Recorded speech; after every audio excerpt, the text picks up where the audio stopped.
Oh, hey! Somebody actually clicked on the video. I guess I better get ready, huh?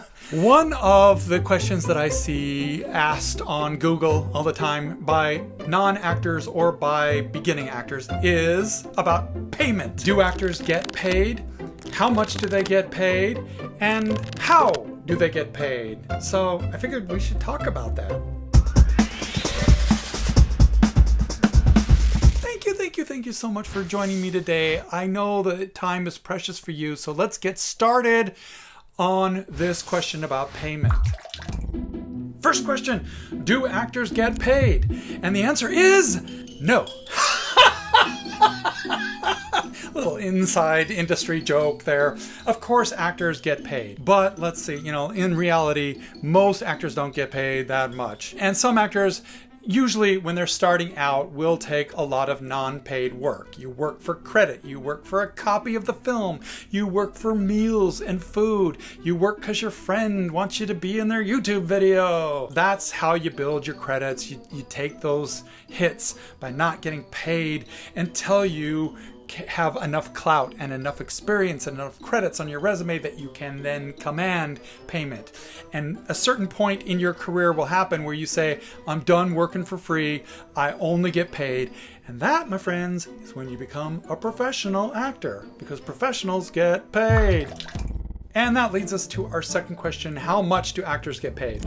Well, the answer might surprise you. Not a whole lot, usually. It ranges. So you might get something like you do a theater show for a community theater and you get paid a stipend of, say, $50 or $100. It's really gas money or to offset some of the costs of doing it. It's a thank you more than a payment. And then some shows actually pay you like an employee. You get a paycheck every 2 weeks, and it's great. And if you're a union actor, you're definitely going to get paid. But I will tell you this, in this industry, people will try to pay actors as little as they possibly can on most projects.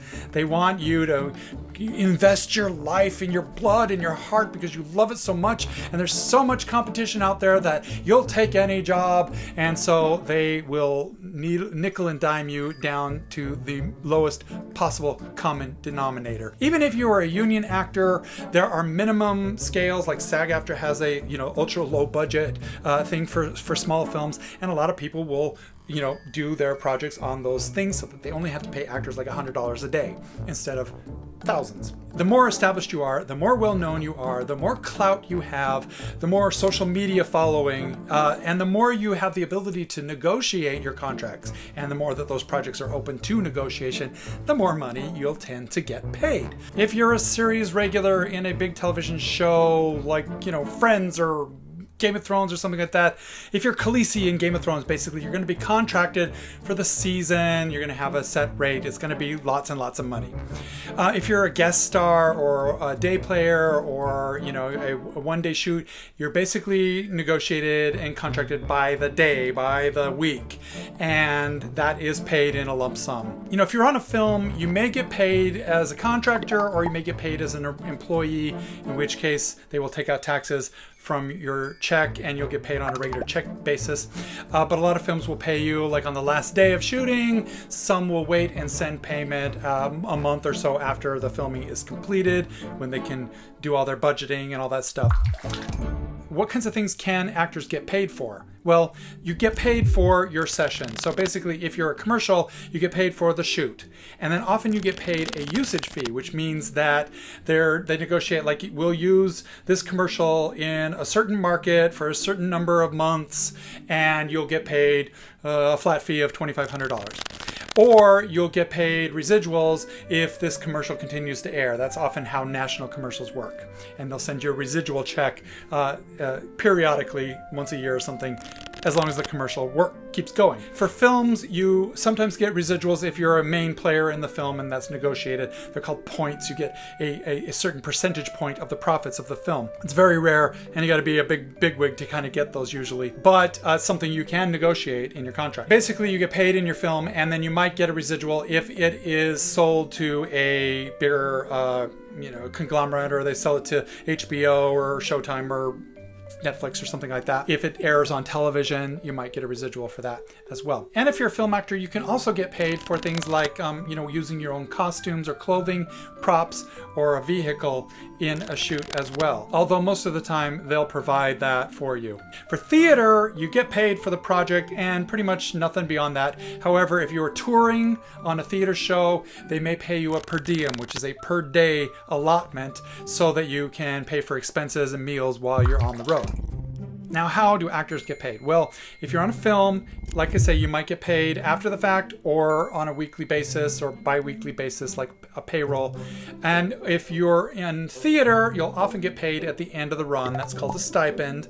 Or if you're in a long run of a show, like on Broadway, West End, something like that, you'll get a paycheck on a regular basis. You'll be paid as an employee. And for commercials, you usually have to wait a couple months for the payment to hit. If you don't have an agent, you're going to be the one responsible for collecting your paycheck. And that means you're kind of working in a freelancer type basis. So if a film project says they're going to pay you and you haven't heard from them in a few months, it's going to be up to you to follow up and say, hey, I was expecting a check. And there are some theaters and films and stuff like that.